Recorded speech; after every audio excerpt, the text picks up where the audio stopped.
Thank you for listening to the Manage Smarter podcast. Your hosts, C. Lee Smith and Audrey Strong, navigate new ways to hire, develop, and retain talent, helping your team soar to higher performance. This is the Manage Smarter podcast.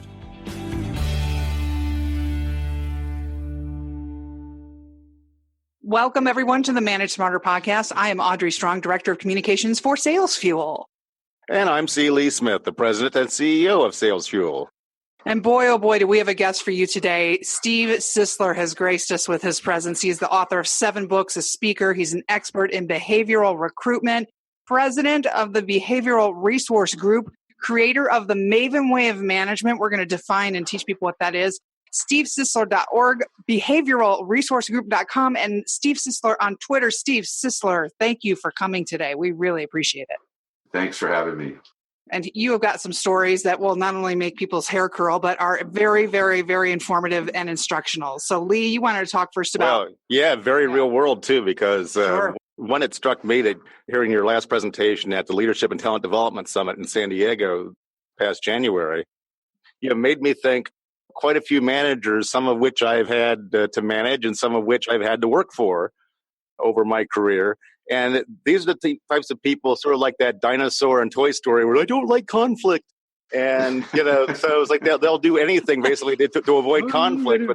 But sometimes that's really not management. And so you've told a couple of really good stories of examples of that you've encountered during your practice. And I'd like you to kind of share those out because I thought there's some really interesting lessons to be learned there. Okay, sure.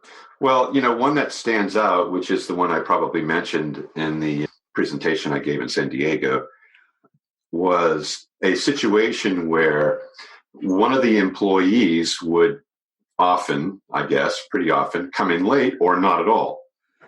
And so I was basically in strong relationship with the organization. Everybody in the C-level suite and upper management suites had been fully behavioral analyzed and profiled.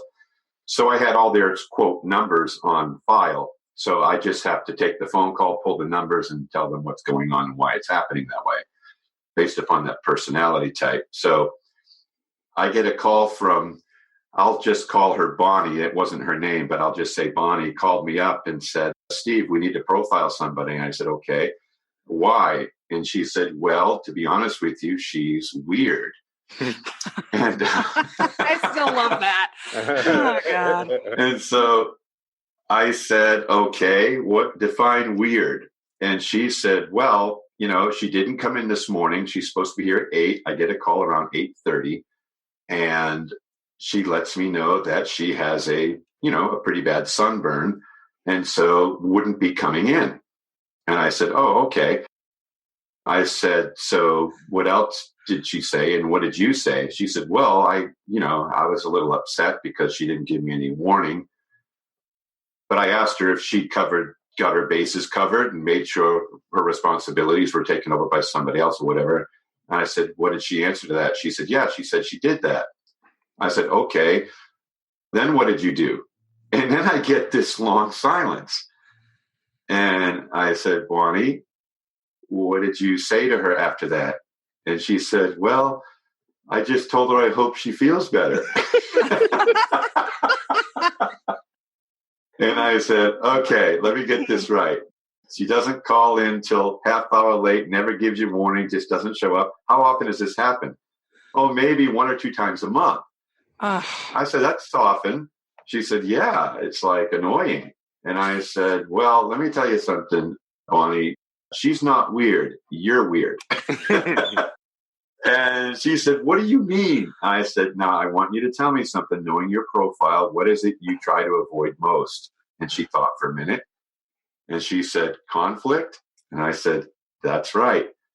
And I said, you see what you're doing here is when you're forced with a confrontation, you have a fear of being a bad person. And the reason why she had a fear of being a bad person is because she was what's known as excessively altruistically driven.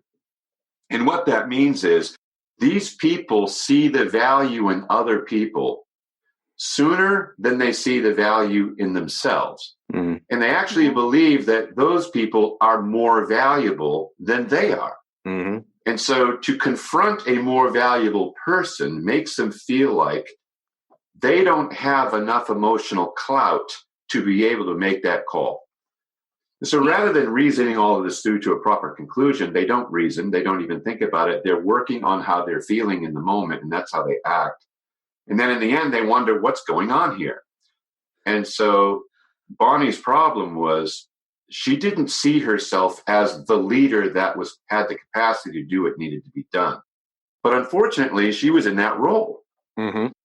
And so, having to deal with that, I said, listen, we don't have to profile this girl. We've already got you profiled. You need to find a way and a strategy to be able to say more controversial and what you would consider harder things to people. And so one of the ways I offer for her to do that is this is a way that she can help this girl, not correct her, but to help her in the future so that she doesn't end up losing a job because she fails to give fair warning for absences or whatnot. And that gave her more courage because now she's doing this girl a favor rather than confronting.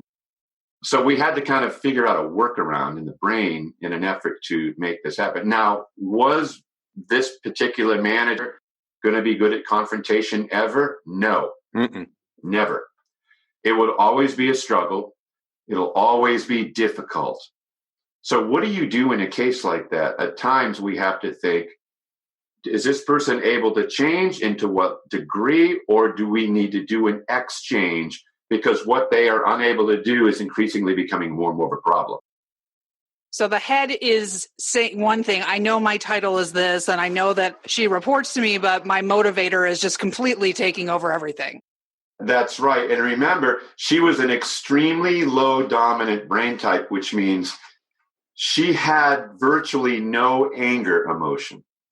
Okay, so angry people, when they orient in the outside world, they look out into that world and see what's valuable, and then they take it. Yeah, honey badger, baby. They become what's known as they have a taking orientation. What Bonnie did, I keep almost saying her real name. Oh, careful. What Bonnie did was she would see things of value as lying outside of herself, but they can only be received from an outside source. So if I don't give it to her, she can't have it. So if I don't give her the tools to do what needs to be done, she can't do it on her own. So what was the workaround you prescribed for her? As far as? Well, it's like, so she needed some sort of technique, I would guess, to kind of help her overcome her fear of conflict and that sort of thing to be able to manage this gal properly.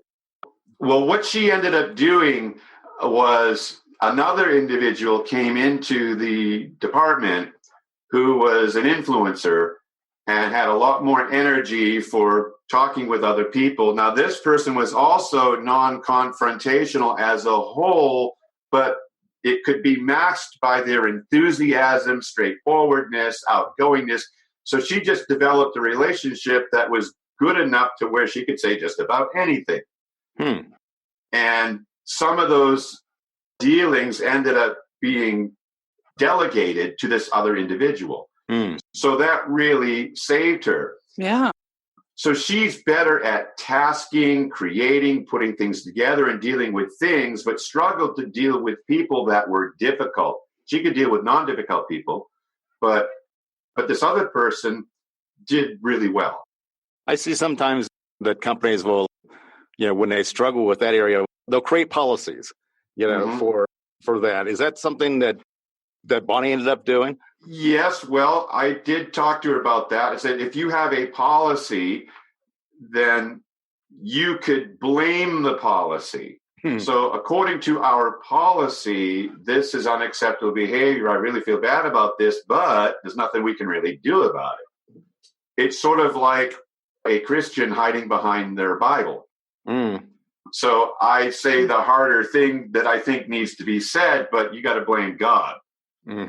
You see, I mean, like we all do this. We find a higher authority whether, that was more of a religious perspective, but there's political perspectives, there's work perspectives, there's policy perspectives, and we bring that authority in to do our harder work for us. Yeah, so I don't want to be the bad cop. I don't want to be thought of as the bad guy here and everything like that. I'm going to let the policy be the bad guy. Absolutely. And I'm going to be like, gee, I'd love to help you, and I would, if it were totally up to me. Yeah. But, we got this big bad policy over here. And absolutely. I've got another situation that's really, really powerful. And somebody I know personally has a relative through marriage living in their home, and they can't get him out. Oh. And because she's wired just like Bonnie is. And so is the husband. So it's a real problem. Oh, wow. So basically, it's come down to this. Basically, finding another place to live. And when the house sells, that person's got to move. I mean, that's one way to do it. That's kicking the can down the road. It's been so difficult that's now their option. And we talked about it this morning. Oh, wow. That's wild. We went to talk. If you can believe that. No. I can. Wild. It's so difficult to basically, to do this would be to throw that person out in the street and they have kids. Oh, okay. Yeah, I can totally see that. You see what I mean? So it's really, really difficult. But at the same time, it's causing a lot of problems. I think it's almost harder when it's family. It's almost even that whole extra layer of dynamic gets filtered over every other problem. Well, not only that, your brain and your genomes are wired to preserve family. Family first begins on a cellular level. Mm-hmm. I mean, so it's not just a decision. Yeah. It's part of how we're wired as people. So is the conflict-averse manager, would you say that they're the type of people that, when they have the fight or flight, options available to them and everything like that, that they'll choose flight every single time because they don't want to, get in there and muck it up? And well, it's not flight, it's resignation. Oh. So what they do is, it's sort of like this. If a bear wanders into the campsite, they play dead. They don't run. Mm-hmm. They play dead. They pretend it's not happening in hopes it will go away. Oh. Okay? Yeah. And so you'll ask them direct questions and they'll just look at you. And they're like, I really can't answer that. It's sort of like somebody on the stand in court leaning into the microphone and pleading the fifth. Yeah. Like they just don't answer you. And it's shocking. You're like, how can you not answer me? So they're just sort of at a loss. They are. Yeah. They're at a brain loss. And it's because basically, imagine this. Imagine having a tool bag. And imagine in the tool bag are your tools. We call it psychic energy. So whenever you want to do something, you have to dip into your brain to see which energetic systems are available. There's only 4. There's anger, optimism, patience, and fear. Those are what's available. And they come in specific sizes each. So depending upon how big your anger is versus how big your patience is, that's one tool you can pull out of the bag. Mm. So people that are conflict avoidant, when they reach into their tool because they need a hammer, there just isn't one in the bag. It's a Nerf hammer. Yeah, it's not even that. It's not there. That's such a good book. So what are they that going to do? Yeah. They can't invent it. If it's not there, they have to use what is available. So all managers then, have these characteristics or whatever, and it's a two-edged sword because sometimes that anger can really, work against you as well as work for you, and the same thing goes for patience or lack thereof, right? Yes. Mm-hmm. Yeah. And what happens if all you have is a hammer? Everything looks like a nail, right? That's exactly right. And so that becomes its own set of problems. So it's one thing to understand that this is happening, and it's another thing to come up with processes that we can use in order to do things better. And I never suggest becoming another person. That's not what we want people to do. We want them to be able to capitalize on who they are. Mm-hmm.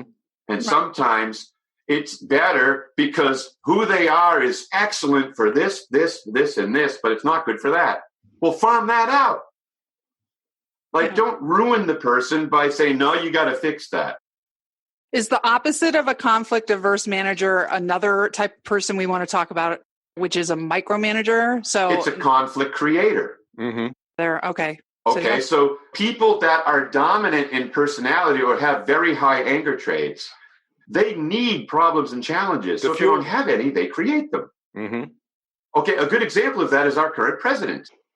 As soon as everything seems to be going a little bit smoothly, he has to ruin it. Let's turn over some tables. All about Let's the drama. fire some people. Yeah, always has to change it up because he's basically, here's the reason, he's bored.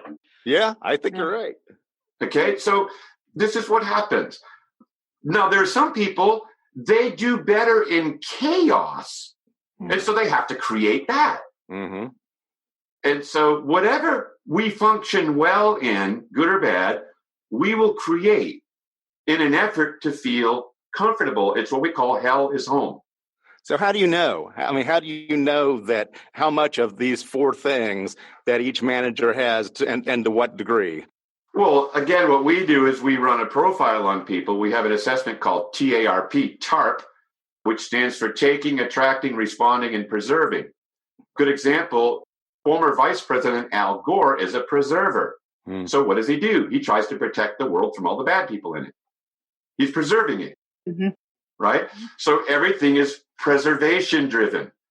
People that are like that as managers, they keep all the passwords and don't share them with anyone. They hoard. They hold on to information and don't give it out because anyone who takes it is a hostile entity. It's job preservation, man. Come on. Yeah. There's all kinds of reasons, but you're either a preserver, you're a responder, you're an attractor, or you're a taker. And there's combinations. So we measure and we know right away. I'll have a company call, say, you know, we've got a problem. Who is it? I look up the file and I'll say, let me guess. And I'll just look at those numbers and imagine what's going on, and I'm usually right. And then you'll tell them what kind of car they drive. It's amazing how you do that, too, by the way. I messaged Steve after his speech in San Diego, and I said on Facebook, remember I said to you, I said, God, it's terrifying to think of what my numbers would look like. Like, you're so spot on accurate. Yeah. Well, there's nothing wrong with the numbers. What we do is, here's how you think, here's how you are in the world. Now, depending on what you're doing, who you're doing it with, and who you're doing it for, will determine how well this is working, right? And so that's what we want to know. So sometimes I'm a tomato, which I should be in a salad, but instead I'm in somebody's toolbox, and I'm wondering why I come home bruised. That's clever. So you don't say, well, you should be a hammer. Well, that's like saying, you know, Lee, you should be a female. I mean, you can't do that. I've been told worse. So a lot of people try to coach people into a different personality, and you can't. And nor should you. Yeah, because you end up not taking advantage of all the positive things while trying to eliminate the negatives. That's exactly right. So every company that hires us going forward, we just hire the right person. Wow, that makes it a lot easier. I mean, it's so simple. It's stupid. So let me ask you a question based off of that comment then. It's like, okay, are there types of managers on the TARP profile, whatever, that you find to be better suited, more likely better suited for the management role than others? In any industry? You're just saying overall? I'm just saying in general. Yeah, because it's like, Steve's seen it all. So yeah, so here's what I do. So who are they managing, right? And who are they subordinate to? There you go. Right? So you got manage up, manage down. What do those groups look like? Because we'll have all the personalities on file. And I'll be able to say, this person is going to get along with this person, and this person. They're going to struggle with that person. How important is that to you? So let's say that you've got a real hard driving boss or whatever that, they're an entrepreneur. They're thinking a mile a minute, but it's like, and they're never satisfied with that things are happening quickly enough. Let's get shit done all the time. It's like, so there's certain people types you do not want working for that person. Passive. Passive styles with very low anger have two speeds, slow and slower. Right? right? That's a problem with that. You can't take a Jetta into the Daytona 500. A Yugo. Yeah. Yeah, a Volkswagen Jetta or some small four-cylinder vehicle, a Yaris, a Toyota Yaris, out into, the Daytona 500. It's just not smart. But we have Yarises on the Daytona 500, and we're upset because it's not working. And they're slowing all the other cars down. That's exactly right. So that if you drive too slow, you'll get just as much of a ticket from the police from driving too fast. It's true. Because it's just as much a problem. I agree. So understanding your speeds, everybody has two speeds. Some are fast and faster, some are slow and slower. Some ride the brake downhill. So they are frustrated people types. Their brain's always going, should I, shouldn't I, should I, shouldn't I, should I, shouldn't I? And we can measure it.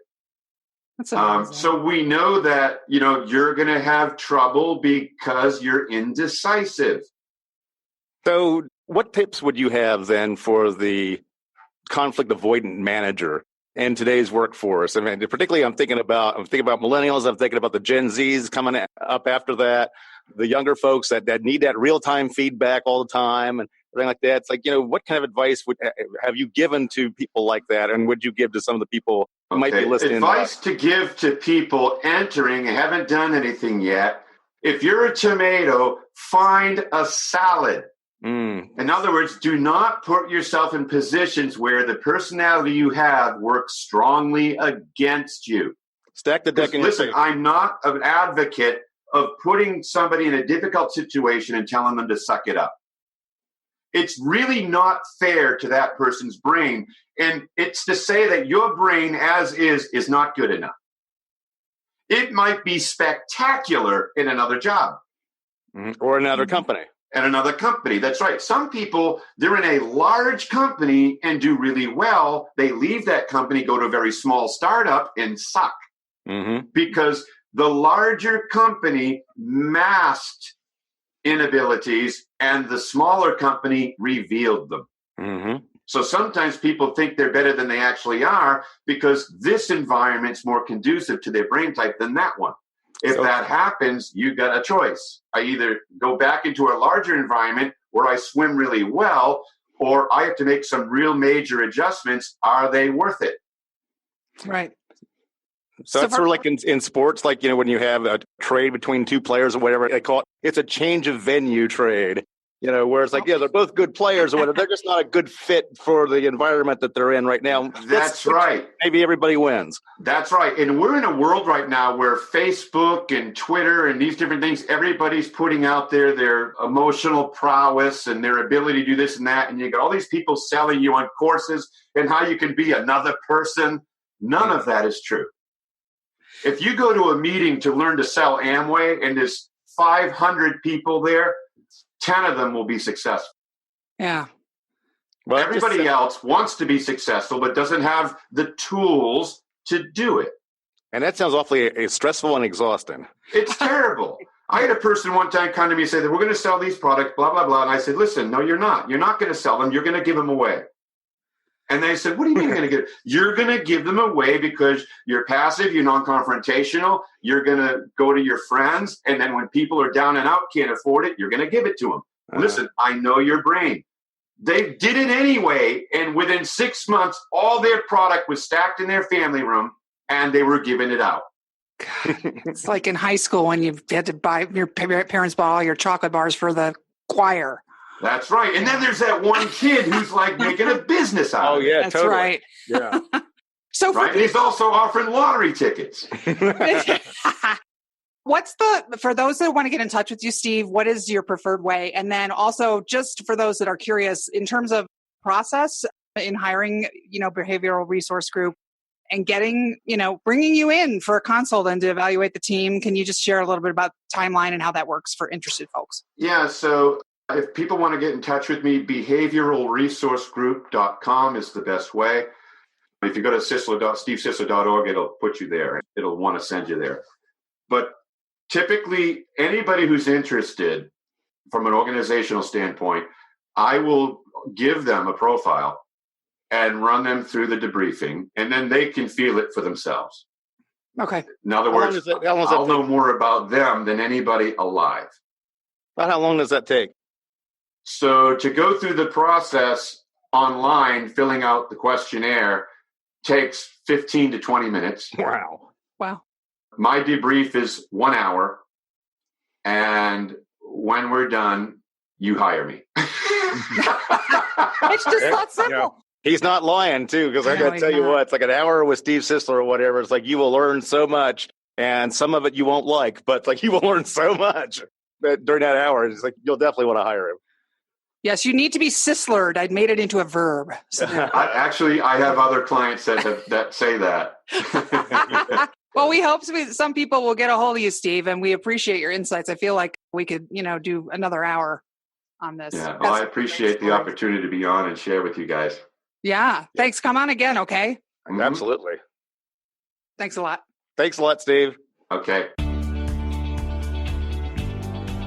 Thanks for listening. If you enjoyed the show, please rate and recommend on iTunes, Overcast, or wherever you get your podcasts.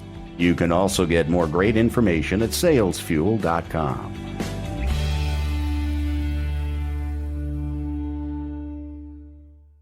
This podcast is a part of the C-Suite Radio Network. For more top business podcasts, visit c-suiteradio.com.